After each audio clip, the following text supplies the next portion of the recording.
Vortex here, and welcome to my review of the CCA NRA, which is a dynamic driver and magnetostatic hybrid,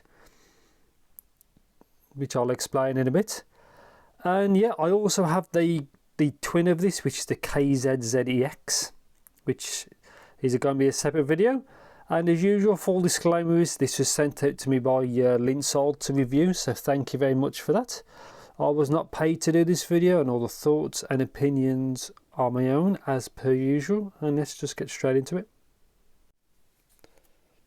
So like I said before, it is a dynamic driver and a magnetostatic.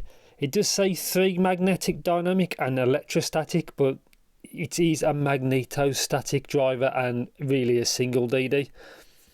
So mine is the non-mic as per usual. It's only one colour at the moment, so specs.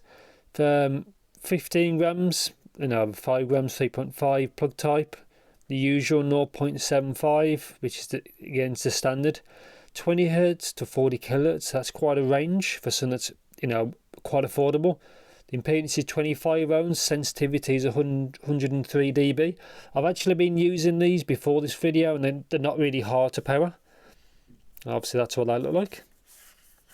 Ding ding ding, empty box, because I've actually been using them. They are right here.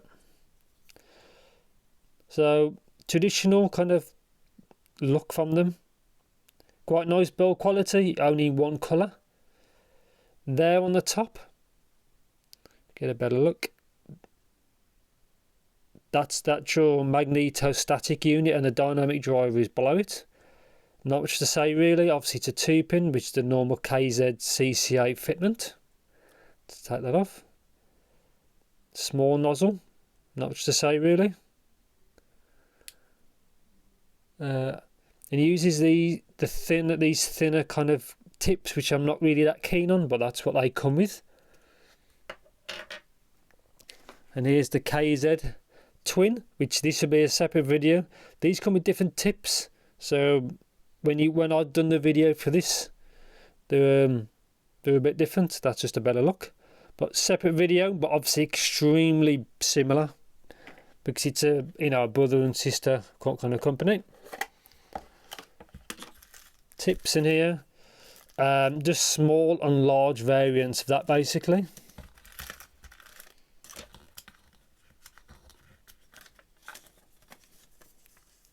Typical user guide. You've seen this what it looks like before. And here is the cable. I actually haven't opened this yet, so I'm not quite sure what this actually comes with. I presume just like one of their silver cables. So yeah, this one's a little bit different, but yeah, I'll open this up to see what it's actually like. It seems quite smooth, so the microphonics might be quite low.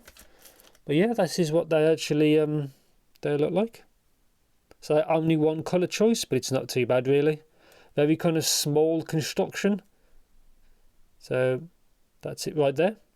They are magnetostatic, and yeah, I'm going to go straight into the cable. So straight into a right angle connector. Really good strain relief.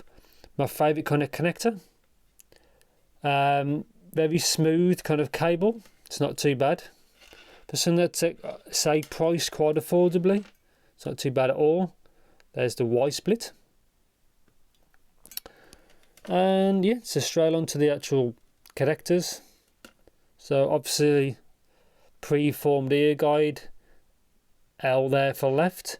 What I hope to see like a little bit of colour. So this is left, so maybe blue. That could have like a little red dot, because sometimes in certain light it's hard to see. But yeah, so that's left. And there's the one for right. So yeah, I'm going to pull out. So the cable's not too bad at all. I'm going to put a good few more hours on the earphones themselves, because I've only tried them briefly up to this point. And yeah, so obviously time travel and editing. You'll see me at the review now. So finally on to the review of the CCA NRA. Straight into comfort. Comfort on these is actually very good. As you can see from the shape, they are kind of ergonomic. And they're actually quite small, so comfort was actually nothing bad to say, not too bad at all. Just a quick look quick look at what they look like. These only come in one colour, which is a bit of a shame, because the KZ-ZEX comes in, I think, 3 colours. But again, it's a clone, but that's a different video. So these come in this colour only. Let's take this up again. That's the nozzle. Obviously the DD is at the bottom. There is the magnetostatic driver, basically on top of it. And that's it. Very, very straightforward kind of build. But yeah, comfort was good. So no issues. To power them, again, easy to power than I thought from the actual specs. I was expecting to be a little bit more difficult, but there wasn't. Obviously, it comes with these style kind of tips, which I'm not that keen on, but for some people, they're fine. They're fine for me, but I prefer the KZ tips.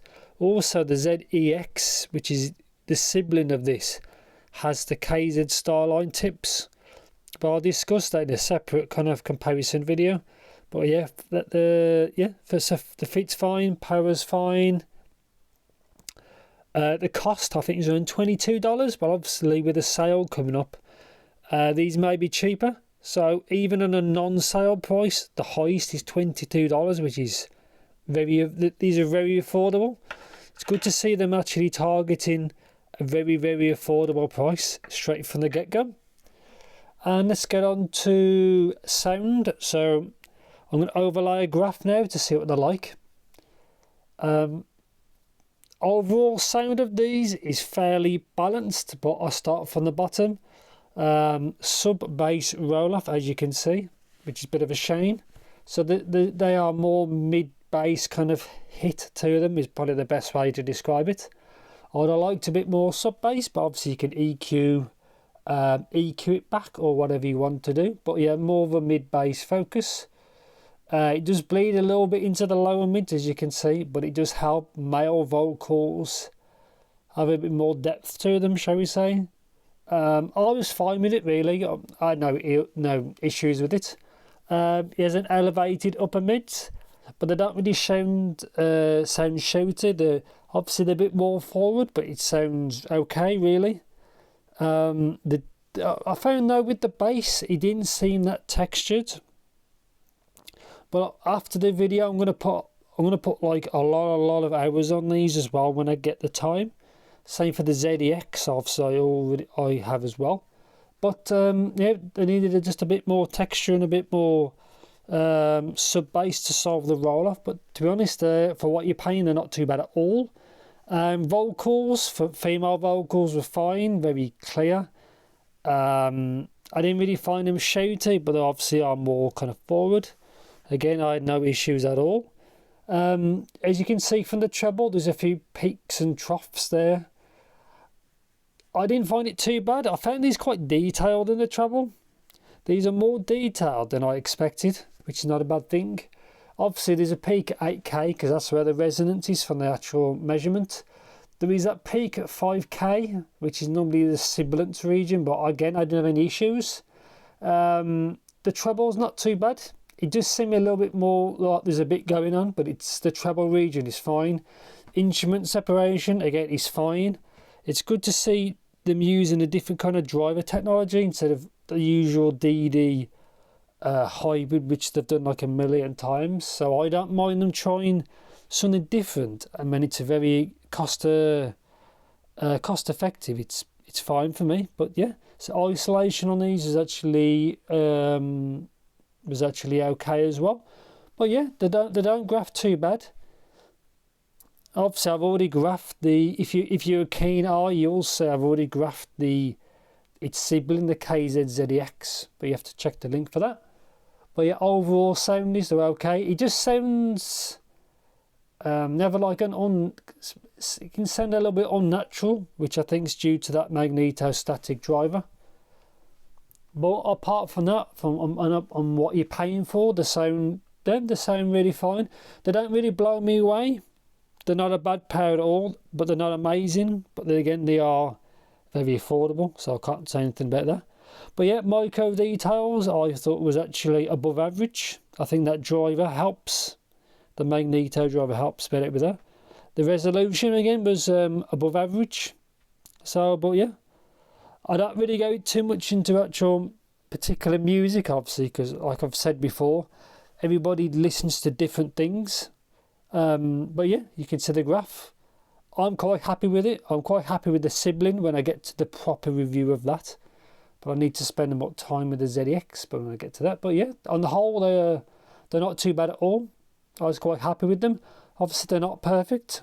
They might need a little bit of EQ, but then again, for the price, or if they get cheaper in the sale, the 1111 sale, which they may or may not do, you have to check. But yeah, on the whole, I'm actually quite happy with the technical performance. Like I said, they're not perfect, but they seem quite adaptable for most genres I've tried. And yeah, I think that's pretty much it really. I won't go too much into it, but yeah, they're not too bad at all. They're not, as you can see, they're not perfect, but I'm happy. They're not too bad at all. You can't expect crazy expectations for $22, but yeah, I'm happy with CCA and KZ trying a different thing, especially for the price. And for their first attempt, I think they're pretty good. Obviously, you can get better items out there, but for a first attempt of this kind of setup we have here, yeah, it's not a bad job. Here's just another closer look. But yeah, the comfort was actually quite good. But yeah, I think CCA have actually for a first attempt, they've done a good job. And I think I'll pretty much end it there. So conclusion wise, there's a few caveats, but for what you're paying, they're not too bad at all. I think I'd recommend them. I am realistic at what they are priced at, but for the price, they are perfectly fine. Not perfect, but yeah, they're not too bad at all. So yeah, thank you very much for watching, and take care.